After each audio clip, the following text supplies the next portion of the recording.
Përshëndetje shikues të nderuar, unë jam Florie Konjuhi.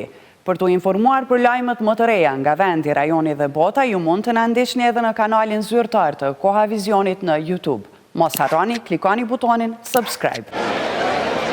Lirin nuk wasolla unë, lirin wasoli Telkosi. Liria son ndryshe, pas me ofertën legjendare të Telkos me 108 euro zbritje në pakon Olimpik.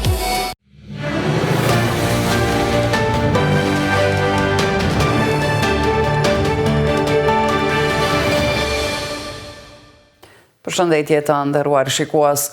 Sot në Shkup do të mbahet protestë në mbështetje të ish udhëheqësve të UÇK-s që po gjykohen në Hag. Protesta e organizuar me iniciativë të organizatës së veteranëve të ushtrisë qlirimtare pritet të nisë në orën 13. Kryetari i OVL të UÇK-s, Hysni Gucati, ka thënë se qytetarët nga Kosova kanë kaluar kufirin pa ndonjë problem për fshirë veteranët e luftës.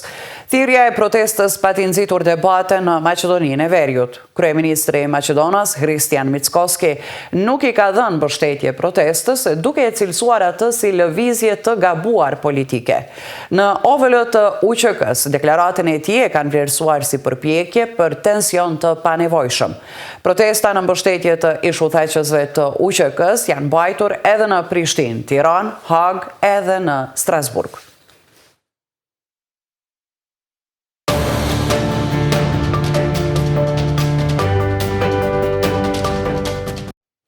Analisti politik nga Shkupi, Ibrahim Mehmeti, në interaktiv të KTV-s ka vlerësuar se kryeministri i Maqedonisë së Veriut e ka politizuar protesten e OVL të UÇK-s për shkak të frikës se ajo mund të ndikojë në pozitën e partnerëve shqiptar në koalicionin qeverisës.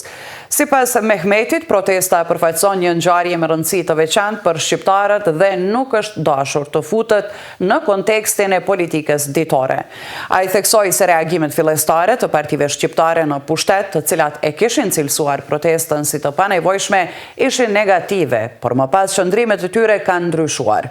Mehmeti vlerëson se paralajmërimi për formimin e një shtabi krize ishte i panevojshëm dhe vetëm sa ka tensionuar më tej situatën politike.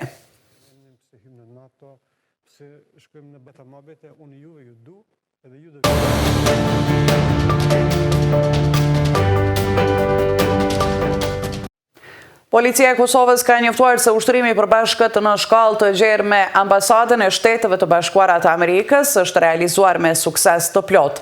Ushtrimi u zhvillua të premte në zonën e ambasadës amerikane në lagjën Arbëria. Në këtë aktivitet u angazhuan rreth 790 zyrtar, ndërsa u testua gatishmëria institucionale, koordinimi ndërmjet njësive relevante dhe reagimi në situata krizash dhe emergjencash. Sipas policisë, ushtrimi u zhvillua pa asnjë incident, fal profesionalizmit të njësive të angazhuara dhe bashkëpunimit të qytetarëve.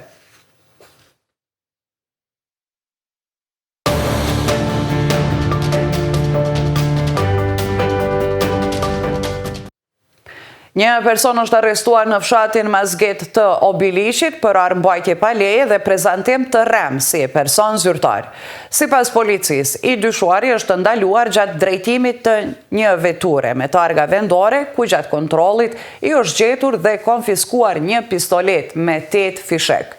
Ai është prezantuar si pjesëtar i Forcës së Sigurisë së Kosovës, por pas verifikimit ka rezultuar se ai nuk është pjesëtar i FSK-s.